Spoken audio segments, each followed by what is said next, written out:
Buenas tardes. Lo que te ha dicho Antonio es cierto. No sé si competimos en cariño, pero aquí hay mucho cariño, ¿vale? Mucho más que personas, claro. La verdad es que es un honor y un regalo tenerte entre nosotros.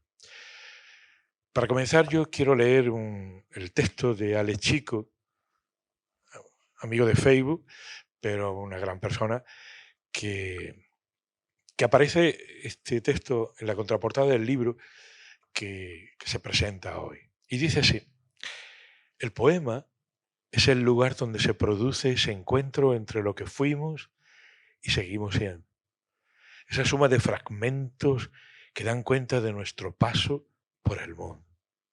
Un encuentro que suele provocar cierto extrañamiento. Tal vez porque no hay nada que nos resulte más ajeno que, que observarnos a nosotros mismos. Esa es la fortuna o la condena del escritor, la del extraño. Y esa es la actitud que asume F. Cubero. Tengo que decir sinceramente que cuando leí este breve texto me di cuenta que en sus líneas se encerraba todo el libro, marcado por esa condición del extraño tan cercana a nuestra autora.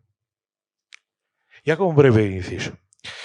La condición del extraño es la obra que me introdujo en el mundo F. Cubero.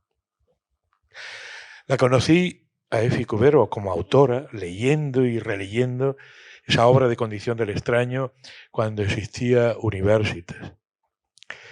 Y hasta la fecha es para mí un libro de referencia. Y es cierto. Hay 3 libros y ese es uno de ellos. En fin, vuelvo a nuestra obra. Solo inclasificable. Las indicaciones de Ale sobre solo inclasificable son precisas, muy precisas, y me llevan a 2 aspectos vitales, y son los aspectos existenciales que, a mi modo de ver, desde mi sentimiento más íntimo, que son los aspectos existenciales que Efi en este libro nos muestra, y es el sabernos y sentirnos. Sabernos y sentirnos. La importancia de sabernos en lo que somos, extraños, y la importancia de sentirnos en esta levedad de lo frágil donde nos encontramos en el vacío o enfrentando esa dimensión, como dice ella, extemporal, abismos de absoluto, ascensión de fracaso. Esto no se clasifica, a mi entender, no tiene lógica, es una pura paradoja, es un solo inclasificable.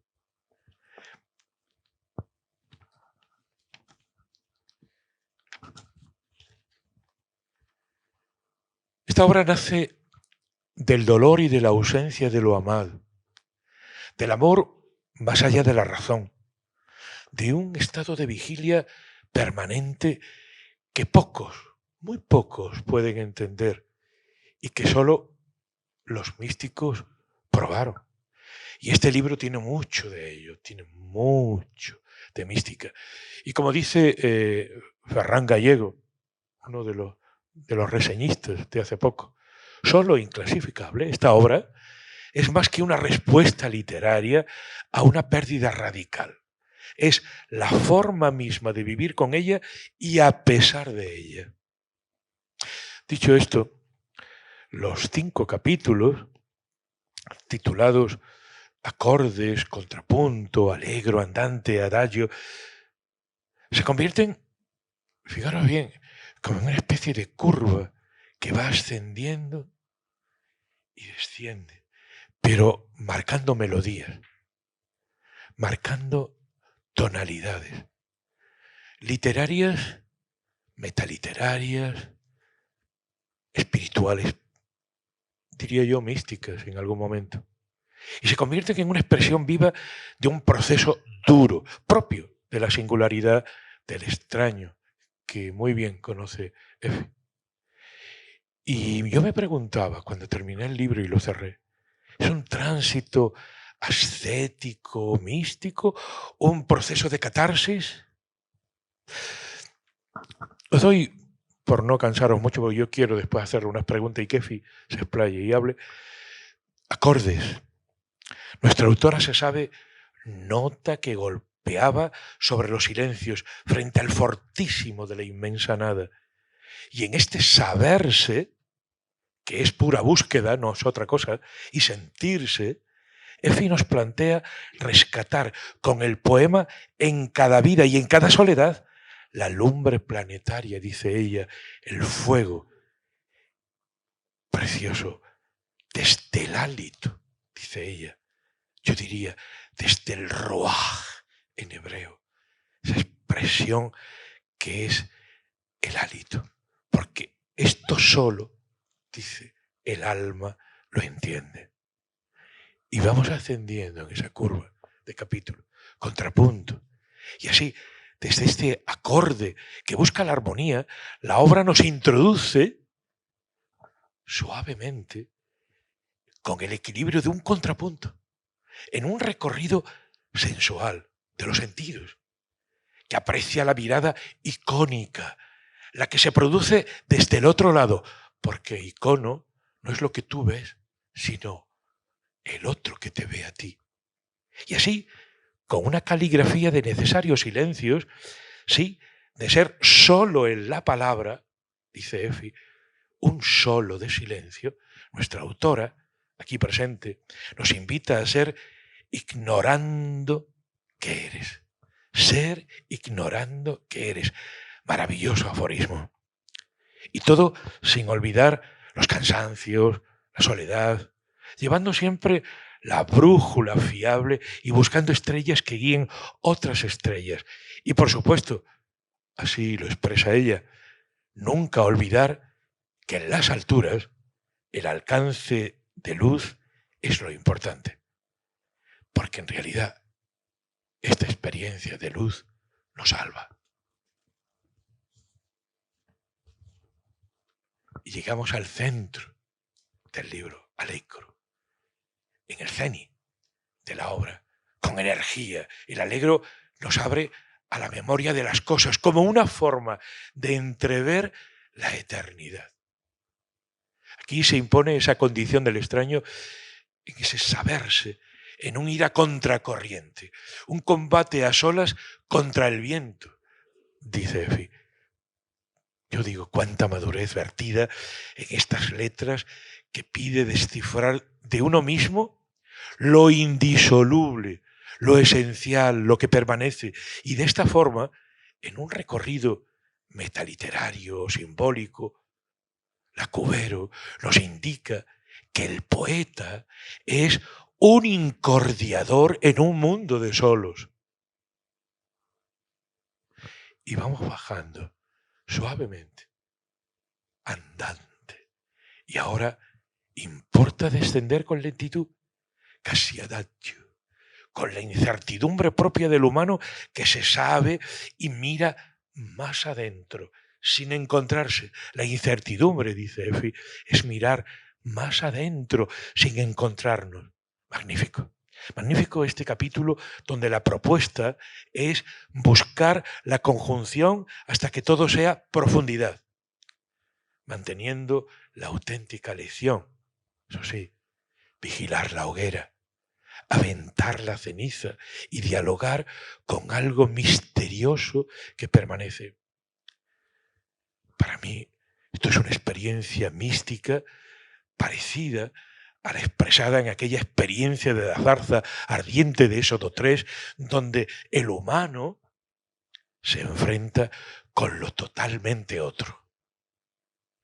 Y llegamos descendiendo de esa ladera de tonalidades, adagio y despacio. En un compás de 3x4, el mundo se inaugura en lo profundo. Y la poeta desvela su interior porque no queda más remedio que replegarse al fondo de sí misma. Aquí, en un apocalipto perfecto, en un descorrer las cortinas, reivindica el hecho de la presencia del amado. Este es el testimonio, la martiria, el atestiguar la vida para eludir la muerte.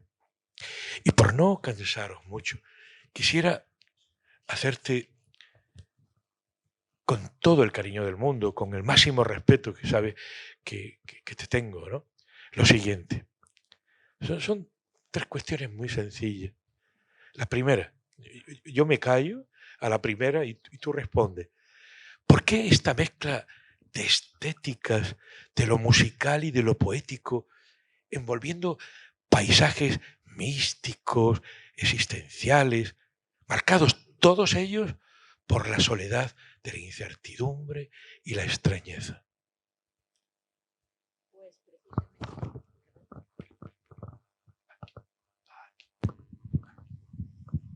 La creación siempre es silencio y soledad. La creación, cada creador lo sabemos, pisamos la tierra, pero en el fondo es tierra y cielo lo que pisamos. Es un interrogante continuo. Hablábamos antes de Bauman y ese mundo líquido que nos rodea, que nos envuelve. Todo es ritmo, todo en la naturaleza hay como un compás de espera.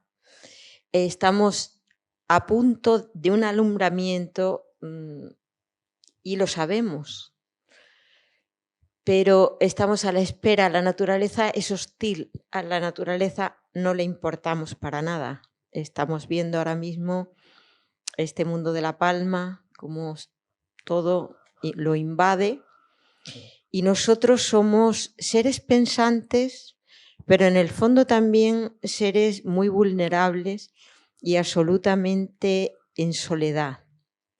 Todos estamos solos. Solo que hay un diálogo especial, hay un diálogo metafísico con lo que nos rodea. Es decir, si yo hablo, por ejemplo, del mundo de la infancia, estoy hablándolo desde la perspectiva de la adulta que soy. Cuando somos niños es como una película virgen donde no tenemos memoria. Cuando uno es niño vive, juega, imagina, pero no tiene memoria. Es cuando has recogido toda esa memoria y ese conocimiento que en realidad vuelves otra vez a buscar esa pureza para entender mejor lo que estás sintiendo, lo que estás mirando, lo que estás viendo. Vivimos como una especie de burbuja, cada uno de nosotros. Tenemos un diálogo permanente con el universo. Un diálogo cuando caminamos. Esta mañana hemos estado caminando José Moreno y yo por las orillas del río Guadiana. Y era pues esa comunión con la naturaleza y con nuestros pasos, con nuestra mirada y con lo que nos observaba mientras nosotros observábamos. Beckett decía que las cosas lo observaban más que observarlas él. Pues lo icónico. Exactamente, claro. Es como algo muy, muy especial que sentimos los que creamos y que sabemos que hay una dimensión mucho más allá. Este libro es como una partitura, ha de leerse de principio a fin como una partitura. Es como las variaciones de Bach. Pero yo no utilizo a Bach nada más que hay que plantarle cara a la realidad, dice Bach. Bach es sublime, pero sabe que está muy cerca de la tierra y que para crear necesita esfuerzo. Él recorre más de 200, casi más de 100 kilómetros andando para escuchar a Händel. Y mientras va caminando, se entera en una de las posadas que ha muerto su hijo. Y entonces él se detiene y dice: Señor, que no me hunda, que siga, pese al dolor, que siga creando. Manos que no salvaron, pudieron salvar vidas en el genocidio nazi, salvaron las obras de Leonardo, que estaban en una mina de sal para dinamitarlas. ¿Por qué salvan esa obra? Pues porque somos trascendencia. Esa obra ayuda como consuelo a saber que no somos solo materia, que tenemos un espíritu y que podemos ofrecer un legado inmaterial profundísimo y maravilloso hacia como una antorcha que cada uno la va pasando de mano en mano para trascendernos. Lo mejor del ser humano es lo que crea, pero es que se puede crear y creer. Y entonces es todo un interrogante. Yo muchas veces a Brodsky, cuando estaba Stalin, le hicieron un consejo de guerra porque lo consideraron parásito porque era poeta. Y él dijo, yo soy poeta por la gracia de Dios, delante de los comunistas tan cerrados que mandaban pues, al archipiélago Gurchev, como decía Solzhenitsyn. Es decir, que nosotros no sabemos nada, absolutamente. Es una interrogante con la naturaleza, con nosotros mismos, pero no podemos tampoco evadirnos de una realidad que está ahí y son nuestros pasos. No sé si te he respondido. Sí, perfectamente, porque en definitiva son las tonalidades de esa existencia, claro, que tú quieres expresar, claro, que en definitiva eso es una estética musical la que hay muchas veces en el fondo, ¿no? Es decir, titular de esa manera era curioso porque pertenece a la teoría de la música, ¿no? Y titularla así, cuando lo ves, pero claro, cuando empiezas a leer, empiezas a descubrir que tiene un sentido, y un sentido profundo, ya solo el título. Sí, porque es polisémico. Es polisémico, o sea, solo alude a un solo de piano, como Pedro Monti sabrá, a esos ritmos que vosotros escucháis sonidos. Nosotros miramos sonidos, palabras e imágenes. Pero este libro ha querido ser, por ejemplo, algo más. O sea, a partir de como una especie de partitura que se va extendiendo. Hay metros cortos, más largos, intermedios, más extensos, como si fuese ese mundo líquido del que hablábamos. Perfecto. Ondulando. Has contestado perfectamente. Aquí os voy a poner un ejemplo, es un poema. Se llama Movimiento. Y yo en realidad estoy hablando de un cardo borriquero, ¿verdad, Pepe? Que hay muchos allí en nuestro pueblo cerca, claro, cuando vamos a la charca del Poleo. Pues mi pueblo Granja de Torrehermosa, qué nombre más sonoro. Pues se llamaba Movimiento. En realidad estoy hablando del cardo, pero yo no estoy hablando del cardo, señores. Yo nunca hablo de lo que en realidad estoy hablando. Es eso y algo más. Y dice, el aéreo y terrestre solo necesita lo propicio del suelo. Reavivar los fragmentos de la fuerza que alerta las espinas y dejar que observemos cómo el penacho malva de delicada gracia se diluye en lo efímero.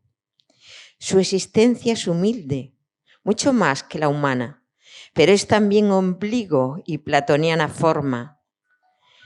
Movimiento sin fábula que fija su pureza, radical sobre el tiempo, desde el índice claro de una verdad sin nombre a la que no podremos acceder sin herirnos.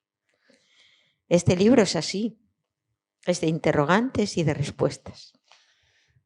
Te voy a hacer otra pregunta, puesto que estás en ese punto de decir de lo íntimo. Hay mucha generosidad en esta obra. Hay mucho atrevimiento al mostrar tus emociones, tus sentimientos. Atrevimiento en el buen sentido de la palabra, ¿no? Emociones, sentimientos. Ante la muerte, presencia de lo amado, del ser amado. Dicho esto, es una cosa que me atañe a mí como lector y a los lectores. Mientras escribías, sobre todo el último capítulo, Adagio, ¿tuviste la tentación de parar o suprimir algún poema? No. Cada poema que hay aquí es un poema que tiene que estar. Además es necesario, de principio a fin. De principio a final. Se ha de leer como un todo, como un solo. Y cada palabra que hay, cada verso, cada fragmento, cada pensamiento, cada meditación, cada dolor, cada punzada, está porque tiene que estar. Es insustituible. No se puede cambiar ni una sola frase, ni una sola coma. Perdería el sentido. Hoy, cuando estaba en la Alberti de Madrid, decían que era imposible despegar los ojos de cada poema porque volvías a él. Sí. Y casi no avanzabas y volvías otra vez. Y volvías porque se escapaba la punzada que estaba tan perfectamente atrapada en cada momento. Que aludes a la pérdida de ese ser amado, que no es una pérdida porque vive en mí, fue muy doloroso, pero también trascendente. No sabemos nunca por qué me va a esperar, porque me pregunto muchas veces, y en este libro me lo pregunto, es ese interrogante de ¿habrá reencuentros? ¿Existirá otra dimensión? ¿Habrá reencuentros? A ver, solamente tenemos la fe. La fe es algo que es un don, ¿no? ¿Quién la tiene? Puedes tenerla en Dios o puedes tenerla en algo trascendente de tu vida, de lo que tú quieras. Para responderte, te voy a leer ese poema que se llama Pacto. De aquel año fue un año de pasiones. Me abrazaba su vida para infundirle vida. Besaba cada poro de su piel hasta sellar el pacto que firmamos para que no escapase. Sus ojos, que eran luz de un tiempo eterno, sobreviven en esta incertidumbre, mientras siguen en mí, desde el dolor, soñando que otro plano nos reúna.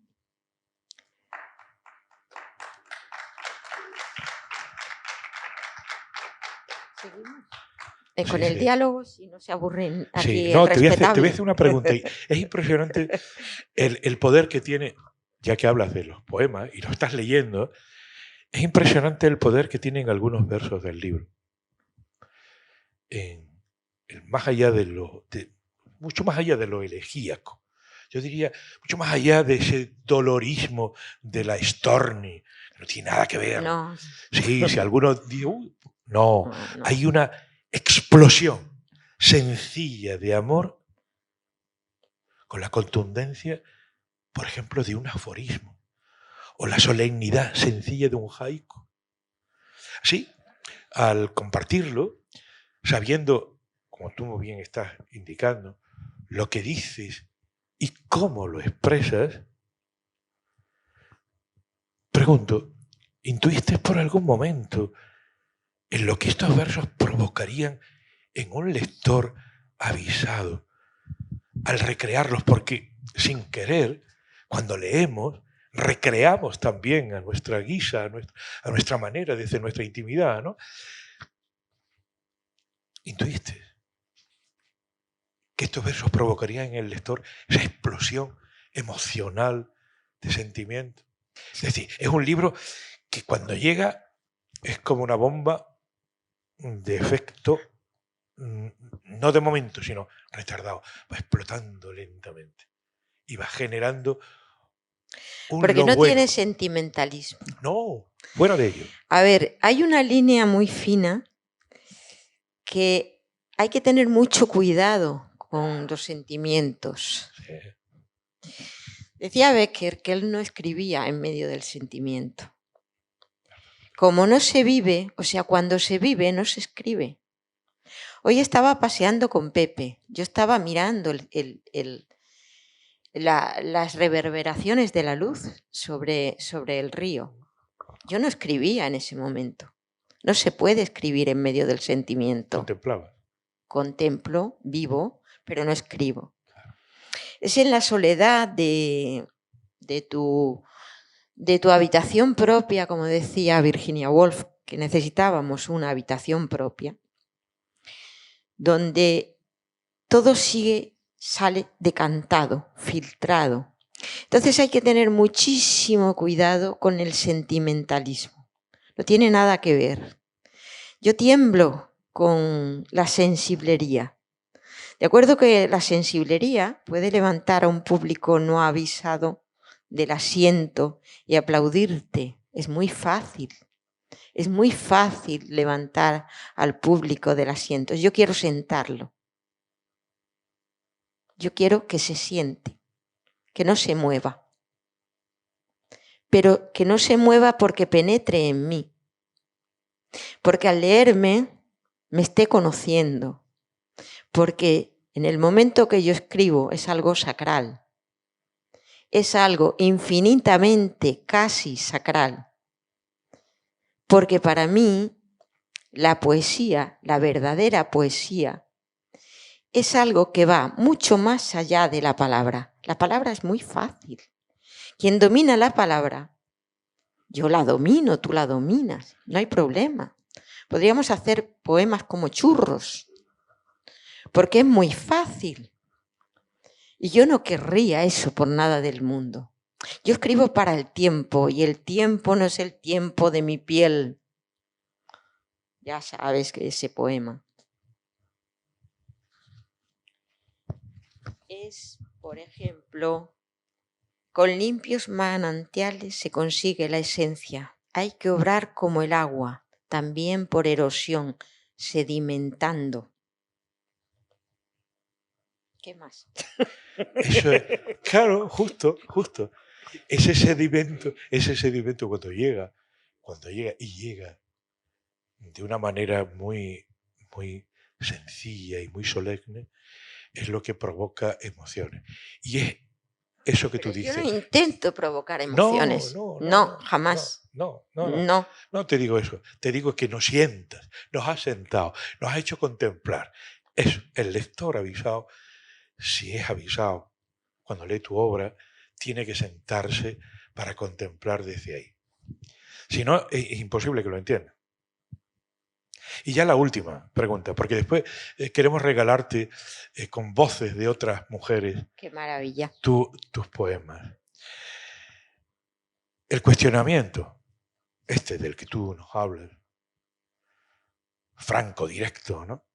Las preguntas que a lo largo de esta obra haces no son, a mi modo de entender, más que formas de expresar la búsqueda de lo esencial. Siempre. Siempre. Siempre. En mi obra hay algo. Mi obra es la extrañeza. Es una obra de extrañeza. ¿Sí? Y de esencia. Sí.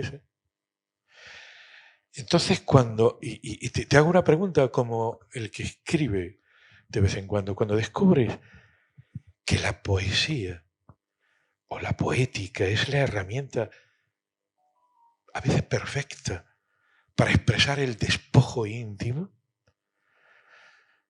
Y o también, la forma sutil, claro. Y también el lleno. Sí, claro. Llenar ese vacío. Claro. El despojamiento. Claro, la forma sutil para desasirse muchas veces de lo fardo, de lo inútil. Y como diría Javier Lostalé, que tú sabes que es un gran poeta, ¿no? Al despojarse, el poeta suma. Es verdad. Y tú sumas subas cuando nos estás invitando así. Entonces, ¿cuándo descubres que la poética es esa herramienta para expresar ese despojo íntimo? Ya no te molesto más. No, en absoluto. Yo lo que antes de que vosotros leáis, os quería leer Aterrizaje. No sé si lo tenéis. No lo tiene. Pues yo voy a leer Aterrizaje, porque yo supongo que también querréis saber cómo concibo esa manera de la ausencia. A mí me gusta mucho Lisboa, ya lo sabes, porque a ti te encanta también, ¿verdad, Faustino? Sí. Nosotros somos somos de frontera, decía Pepe hoy. Somos de frontera, Efi. Sí, somos de frontera, pero no tenemos frontera. Somos universales. Sí. Afortunadamente, pisamos el centro para radialmente esparcirnos en todas direcciones. Y yo quiero leeros este poema de Aterrizaje,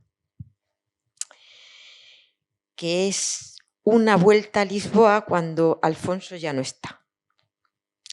Dice, y sentir lo insondable de la niebla desde tan corto vuelo, cuando el aterrizaje es una incógnita y todo es irreal, lo mismo que la vida, tan incierta.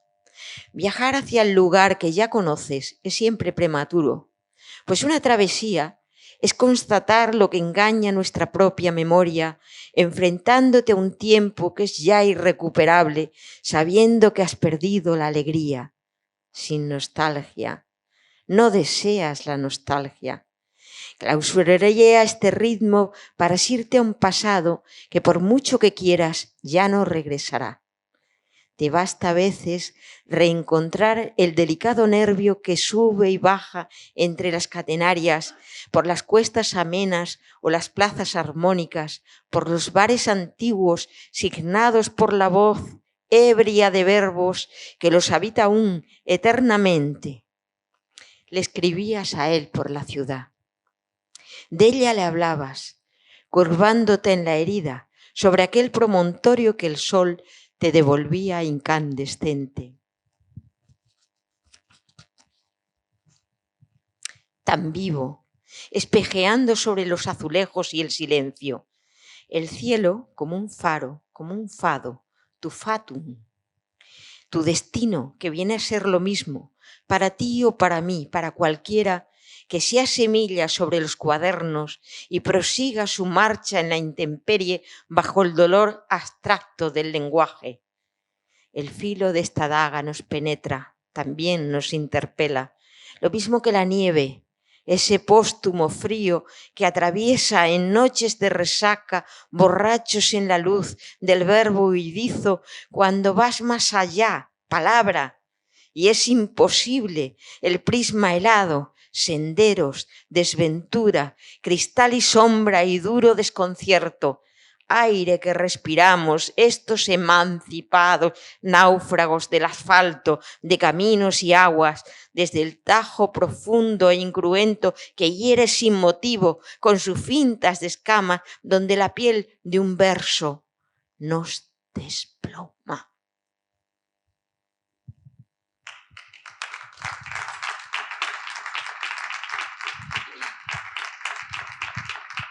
Muchas gracias.